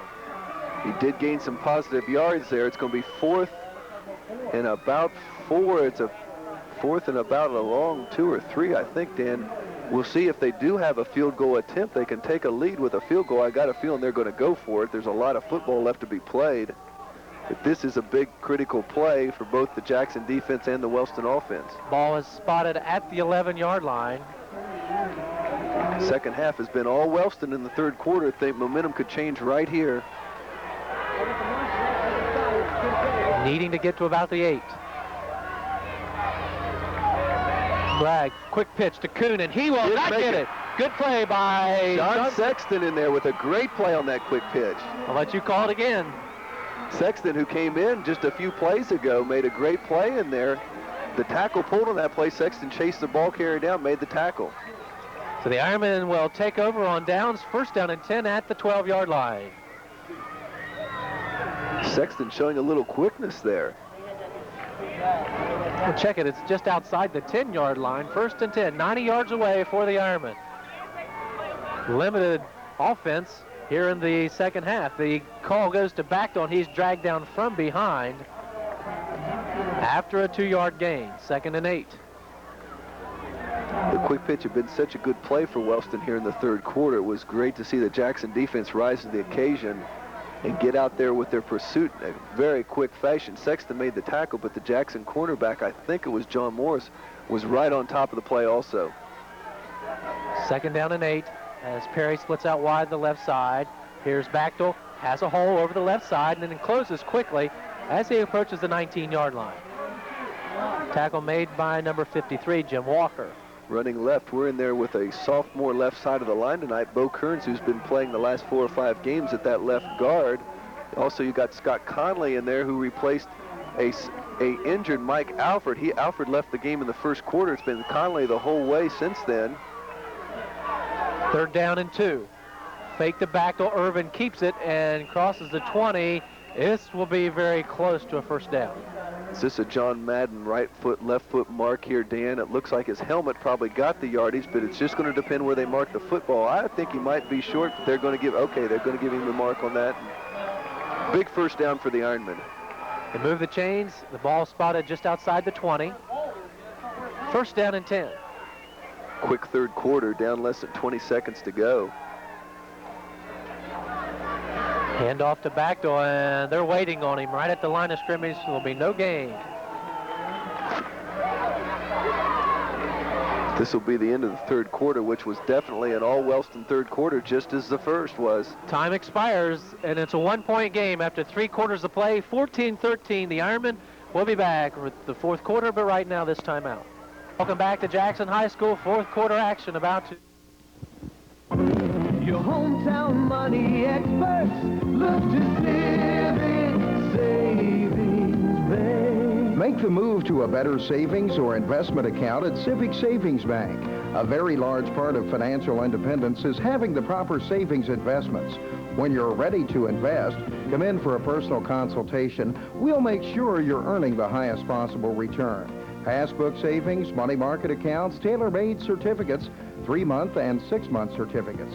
If you have any questions or want additional information about our savings accounts or any Civic Savings Bank service, we invite you to visit the office on East Main Street in Jackson or call and we'll send you the necessary information. Your hometown money experts look to Civic Savings Bank. Boy, about 7 men on the line of scrimmage. They pitch it back to Todd Bachtel. Oh, good He block. cuts up the right side, has some room, and is run out of bounds after a first down carry. Jimmy Struer had a great block on that play. Really cut back on that cornerback. Cornerback had a pretty good position to make the play. Right as he was breaking down to make the tackle on Bachtel, Struer got the block on him, and that gave Bachtel a lot of room down that sideline. I want to say he stepped out of bounds or was pushed out of bounds short of the first down, so it's third down and 1. Little repair job being done to the down marker over there. Jackson found running up the middle very difficult yardage here in the third quarter. That time they ran the option play. Wellston, I think, is possibly motioning for a timeout. I don't know whether they want to question the situation there or just make sure they're well huddled up on this third and short situation, but they are going to take a timeout, Dan, their second one of the second half. That could be critical as we get down to the final minutes of tonight's game. So another timeout is called on the field. 11:54 remaining in the game. We'll be back right after this. The ball game is third down and 1 for the Ironmen. At the 30-yard line, the handoff is to Bachtel. He I don't know. I haven't close to the first yet, down yardage. They're going to stop the clock, and we'll take a look. Wellston took that timeout to get the right defense they wanted in there, Dan. They jumped into that gap defense again. It looked like a 7 diamond type defense. They're shooting the gaps on that. They met back in the backfield. He really dove forward and tried to get yardage, but I think they're going to have to measure this one. And it may be short. First down. Boy, you saw the referee get down really close to the ball, along with Irvin looking behind him. And I think the nose of the ball got it by an inch. That was close. Boy, when both the referee and the captain for Wellston have to get down there close just to see if it was a first down or not. So the drive stays alive at the 31-yard line. Movement along the line of scrimmage. Penalty flags thrown. And we'll have to sort this one out. Jackson's pointing toward Wellston. I think they jumped, made contact when they crossed the neutral line, so it's going to be a 1st and 5 situation. Moves it out to the 36. Pretty much penalty-free ball game to this point. Jackson has only had 3 penalties for 15, either illegal procedure or offside, and that is Wellston's first infraction. There hasn't been a 15-yard penalty tonight, has there? Not at all. First down and 5. Irvin optioning to the right side, in trouble, and struggles back to the line of scrimmage and picks up maybe a yard. 2nd down and 4. Chris had some success there in the 2nd quarter, running the option, keeping the ball, got some good yardage, broke one for a big gainer. So far, though, Wellston has done an awful good job of stopping our running attack here in the 3rd quarter, and now we're just 11 minutes, 12 seconds to go in the football game. Quick hitter up the middle to Bachtel. He stops short of the first down. It's 3rd down. Probably 4. I don't know how many big plays we've had so far in this game, but once again, this is a big one. Jackson needs to hold on to the football. We need to change the momentum of this game. We've let Wellston come out here in the 3rd quarter and have an awful good 3rd quarter offensively. We need to get the football out of their hands. And as Irvin comes to the line of scrimmage and tries to draw the Golden Rockets off sides on a staggered count or a long count, unable to do so, he stands up and calls for the timeout. So with 10:39 remaining in tonight's ball game, we'll break away and be back after this. 39 seconds remaining. Disagreement in the broadcast booth. Dan seems to think that Jackson came out of the huddle and wanted to draw Wellston off sides and get the penalty first down. I was of the opinion Jackson saw a different defense by the Wellston Rockets, didn't like what the play they had called, and Chris Irvin took a timeout to change that call. And we'll never know. 3rd down and 5. Coach Blackstone still talking to the troops, trying to get a last few commands in there. The officials are talking to a Wellston right at the moment. I think they had an equipment problem there. And now I think we're ready for action. Richie Staten's coming off the field. I think he has a helmet that's not, the chin strap didn't buckle up. I think Wellston might only have 10 players on the field. And the Ironmen run the play quickly, and it is Bachtel, and he will get out to... Boy, Wellston is upset, Dan. Bachtel, I think, might have drove far enough for the first. No, he's going to be a little short, it looks like, but the official made a Wellston player leave the field, and Wellston wasn't able to get another player on, so they really only had 10 players on defense. The Ironmen quickly ran the play, and it is going to be an official's timeout now as the line of scrimmage is a 41. And Paul Boggs want to talk to the officials. They're upset. They bring the chains on for the measurement. And it is... Boy, it's short, just short by an inch. Inches. Coach Fife is still very upset because of that substitution situation. I don't know what the rule is on that. If you have to remove a player because of an equipment, you should have enough time to get him replaced. Right, I agree with that. I can see why they're upset. So the Ironmen will go for it on 4th down and inches from their own 41-yard line. Irvin keeps it in. He picks up the first down out to the 42. There is a big play right there. If we don't get that play, and Wellston is able to recover the football on the Jackson 40-yard line, Jackson would have been in big trouble. They were able to get a good explosion there, ran right behind Chris Moyer, senior center, and got the needed 1 yard there. That keeps the drive going for the Ironmen. From their own 42, 1st and 10. Perry out wide to the left side. Option to Bachtel. Here the near side field. Good block by Meredith. Here comes Bachtel. 40, 35, 30. Down the sideline and tackled at the 20-yard line. I was waiting for you to call it. Good block, Greg Meredith. Great block by Greg Meredith. Once again, though, I'm glad you did call it there. I didn't have anything else to say. Meredith not only stayed on his block, that's a 5-yard block. He stayed with his man and just kept driving and driving him. Bachtel made the great cut off the block, as we've seen him do many, many times. Run out of bounds at the 21-yard line. 1st and 10 for the Ironmen. Boy, has momentum changed immediately. Jackson needed that play so very badly. Here's Bachtel right up the middle, right side into the 20. Short gain on the play as he's brought down by number 55, John Thompson. Also on the bottom of the pile is number 60 for the Golden Rockets, Scott Mannering. 2nd down and 9. Nose of the ball just inside the 20. Give credit, too, on that big play. That was a big play, and Chris Irvin did a good job once again running the option, pitching to Bachtel right at the right moment.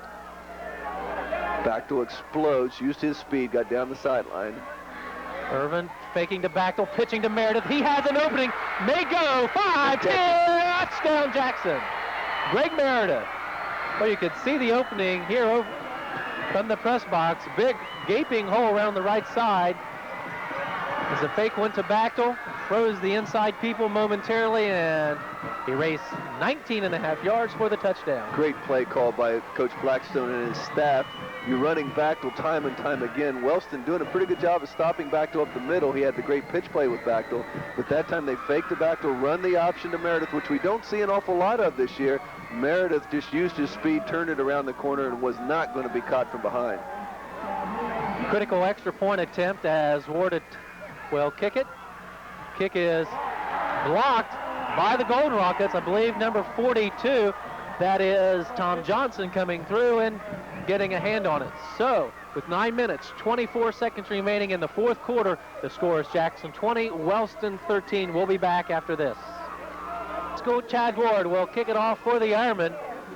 Kicking it deep to Bragg. Hendershot. And standing in the middle now is number 44, Dye. The kick will go to Scott Bragg at the 14-yard line. Bragg up the middle of the field and is brought down at the 32. Doug Congrove, Dusty Sexton, Doug Kidd in on the play. Well, when Bragg gets the ball on a kickoff in the open field, you get a little bit nervous there for a second, Dan. He has so many skills and is so quick. We did a pretty good job at converging on him, not allowing him to break it out in the open, which you don't want to get in a foot race with that gentleman. 1st and 10 for the Golden Rockets as they trail by 7, 20-13.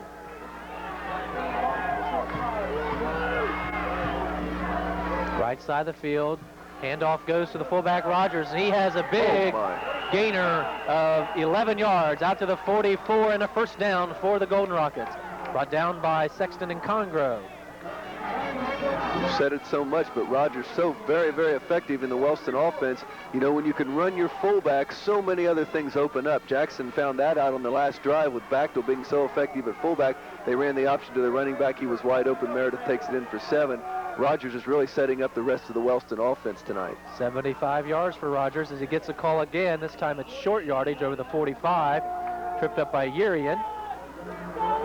Jimmy Urian, when they go off tackles, done a good job tonight of sliding down to the inside and making that play.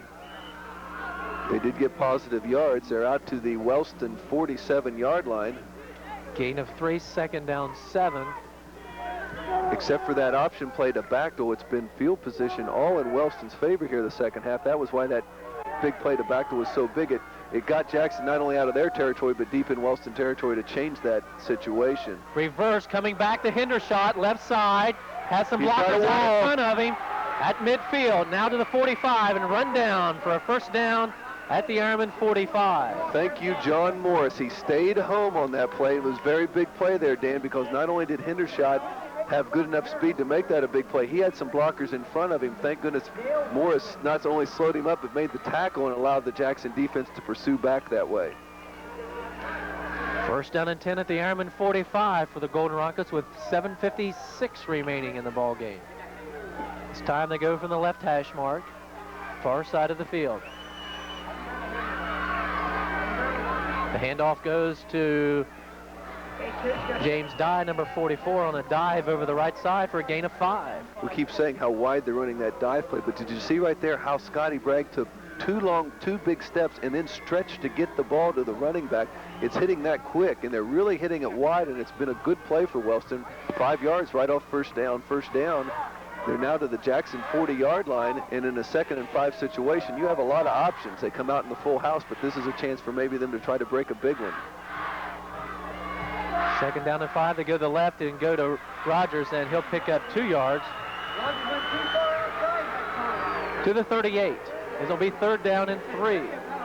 Kidd got off the tackle. Also, John Morris. Morris has played, I think, a very good game. Probably his best game of the year at cornerback. Dusty Sexton comes in with a help on assist on that. Wellston crowd thinking possibly a little bit of a late hit. They're kind of stood up there for a second. Young, they did not get the call, but 3rd down and 4 for the Golden Rockets. The Ironman 39-yard line. Here's Rogers going up over the left side and down close to the first down mark. Boy, it's going to be close. I think once again he's going to be, depending on the mark, a little bit short. 4th down, naturally Wellston will go for it.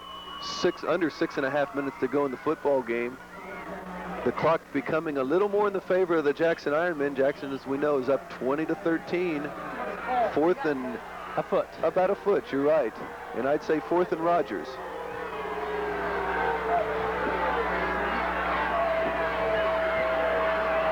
Fourth down at the Ironman 35-yard line, needing a foot for the Golden Rockets. The handoff goes to Rogers, and he has a first down and then driven backwards, but he does pick up the first down after a gain of 1. Chad Ward hitting. Wellston offensive line doing a good job there. Rogers got needed yardage right away. Jackson then on the hit by Chad Ward and Dusty Sexton drove him back, which would, where he ended up, wouldn't have been yardage for the first down, but his initial explosion got that needed yard. Now inside 6 minutes remaining in the ball game. The Ironmen lead by 7, but the Golden Rockets on the move at the Ironman 34. Quick pitch here, the near side of the field to Dye. Gets a block and then goes to the 29-yard line. Tackle made by Meredith. Dye running the football very well tonight. I think he's just had an outstanding game. That quick pitch has been a good play for him. Congrove came up and really turned to play inside nicely, but Dye kept driving his feet and got good yardage on that play. Got 4 yards. Every yard becomes so important here. They're now inside the Jackson 30-yard line.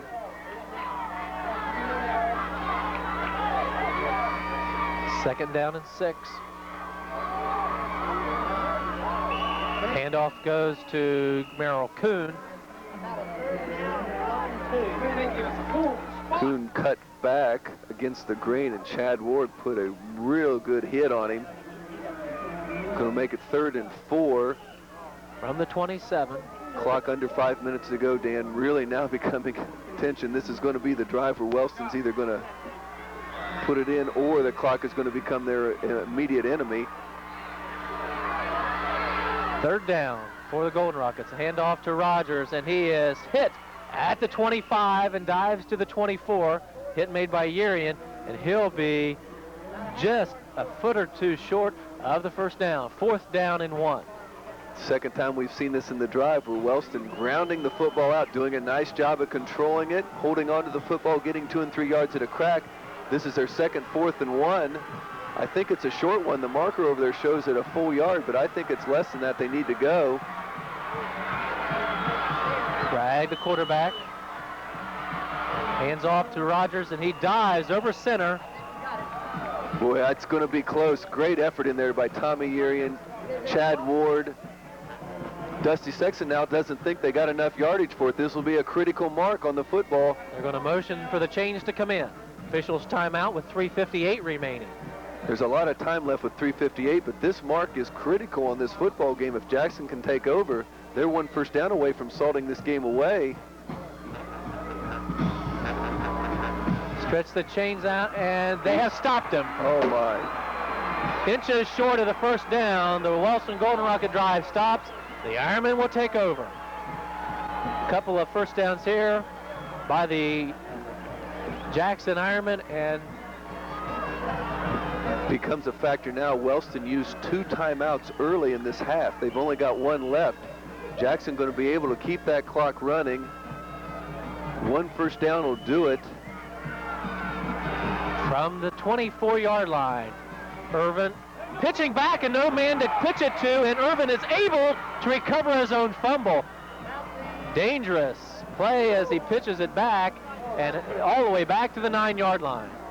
The running backs went the other way. Some type of confusion in the Jackson play call. Irvin ran the option to the short side of the field. When tackled, he pitched to the what should have been his pitch man. He wasn't there. He was running to the right side. Chris was alert enough to jump on that football. Oh my gosh, if Wellston would have got that one, that would have been critical. So it's 2nd down and 24. Loss of 14 on the play. Got to hold on to the football now. Less than 3 minutes to go as this ball is going to be snapped. They pitch it to Meredith right side. Coming out over the 15 to the 19-yard line. Getting about 9 or 10 yards back. So it's 3rd down and about 14. Boy, the clock is such a factor right now. Wellston with 1 timeout has to figure they've got to let Jackson run these next 2 plays, and they've got, run this play and make them punt and then use their timeout later on as you have the football. John Perry comes wide to the left side. 3rd down and call it 16. Fumble on the play. Irvin has to go back and eat it again. And he will be inside his 15 for his tackle. Had a little bit of a luck here on this last drive, Dan. Oh my gosh, the ball popped up. Irvin was going to run the option again. The ball pops straight up in the air, comes down in Chris's hands. Thank goodness. Clock is still ticking. It's 2:05. Jackson's punting team's coming in, so Wellston's going to get the ball with about 1.5 minutes to go, have 1 timeout left, and they're going to have good field position. Back to 4th down and 20, and Cooper in punting formation for the Ironmen. It looks like Jackson might decide, no, they're going to take a timeout. I thought they maybe were going to let the clock run out, but I don't think you want to be moved back another 5 yards. The timeout is called by the Ironmen with 1 minute and 50 seconds to go in this game. We'll be back right after this. Down and 20 for the Ironmen, and Cooper will stand at his goal line to try to punt the Ironmen out of deep position here. Gets a good snap. Wellston goes for the return. Pretty high kick, and it will bounce and take an Ironman bounce and roll all the way down to the 46-yard line where it's down. So with 1 minute and 38 seconds to go here in the ball game, the Wellston Golden Rockets have 54 yards, chance to tie or win. And 1 timeout left. Butch Cooper, that is a big punt by you. He punts standing about the goal line, I think, Dan, and he got the punt high up in the air.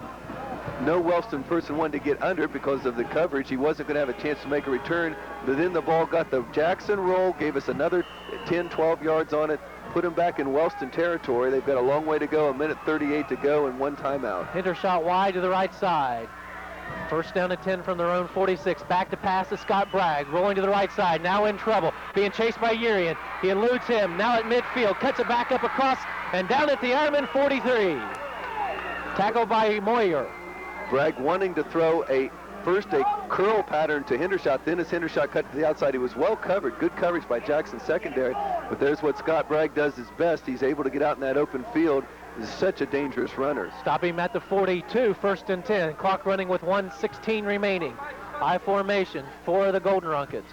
Bragg throwing it out to Staten. Staten has the reception and stays on his feet and is tackled inbounds down inside the 35-yard line or inside the 30. That's a big tackle by John Morris. Nice little slant cut. Staten catches ball, breaks to the outside. Morris tackles him inbounds.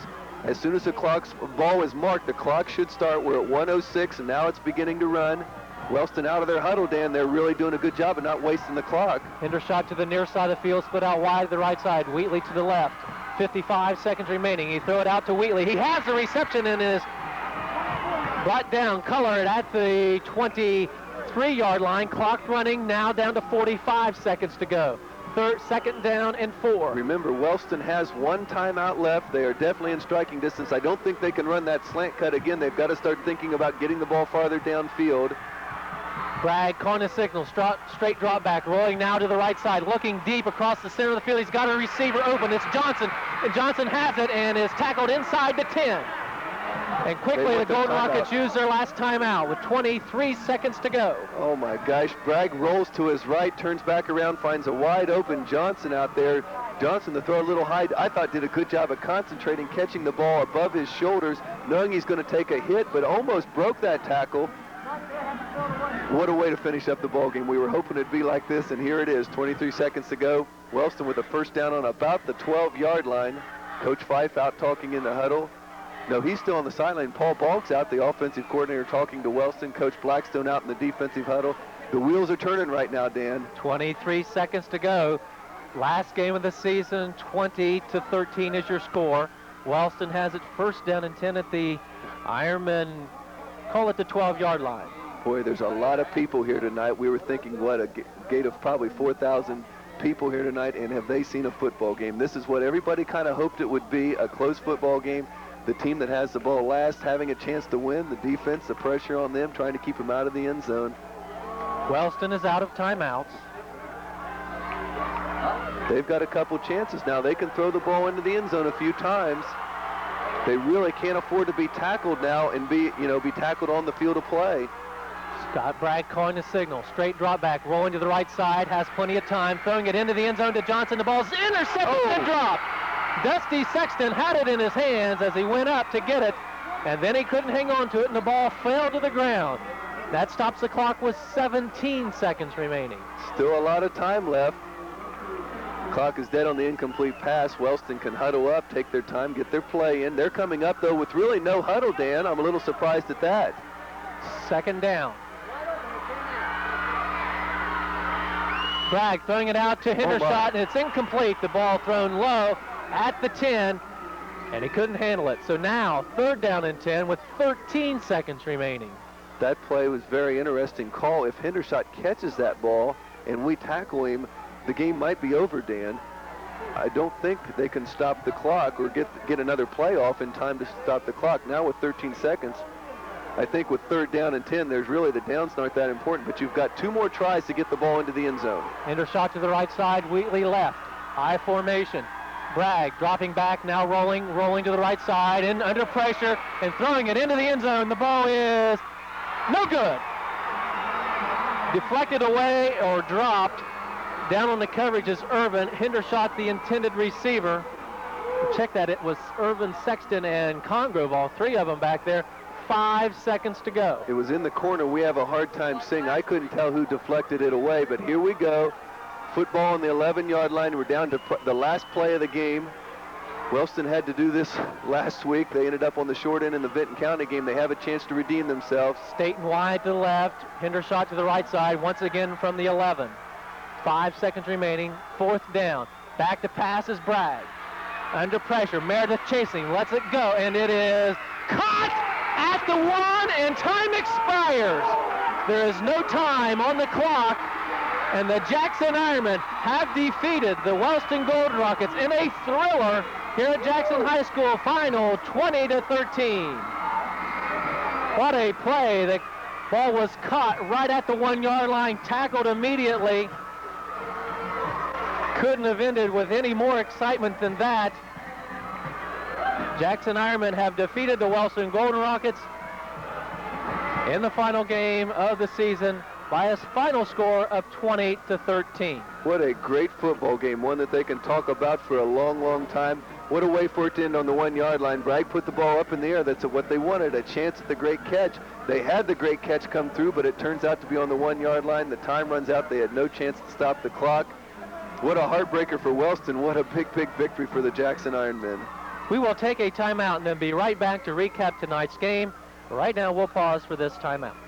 At Jackson High School, as you can see, the Jackson Ironmen huddled around the 10-yard line and Coach Larry Blackstone as they finished the 1987 football season in the season's most thrilling victory, most thrilling game all the way around. A wonderful game for a spectator to watch, 20-13. The Ironmen win it, Dan. Oh, what a great, great football game. That was truly exciting. Wellston, what a game effort. They really that last drive is just all you could ever hope this game could be cut out to be. And I thought Wellston played very well tonight. Jackson at times looked like they had the game in control, but then right away Wellston came right back. And in that third quarter, I was very impressed with Wellston. Thought they handled the line of scrimmage very well. Jackson had completely taken over in the second quarter. Wellston came out after halftime, had a great third quarter. Jackson came back, though, a couple big plays, a pitch play to Backdoor, a pitch play to Meredith, and those were big, crucial plays in the football game. Coach Blackstone's still talking with the troops out there. They've done this after every game, but I'm sure this talk's a little more fun than 8 of the other talks have been this season. And what a way to finish the year. A tough year, a very difficult year for Coach Larry Blackstone in his first year, but boy, Jackson improved all the way along. 17 seniors, we're going to miss you. They painted their shoes red tonight, and they got a W for it, and we're going to miss all those guys, but they ought to be proud that they possibly have been a force that's helped turn this Jackson football program around, and I think this is what Larry Blackstone's going to use to build off this victory for in the offseason. Pete, any comments on tonight's game? That's about the only thing I can say. One of the more exciting games we've seen in a long time. Maybe the records weren't the best in the world when you put them together, but you know, I'm not sure I've seen a better football game as far as excitement, and certainly either team could have won tonight. And got to say this for the Ironmen. They've kept fighting through a lot of adversity and some tough seasons the last 3 years, and they've gotten better almost every game this year. And I know this tastes very sweet to them. They deserve it. Some momentum going into next season for the Ironmen. The final score here tonight at Jackson High School in the game which completed the 1987 football season for both of these teams. The Jackson Ironmen 20 and the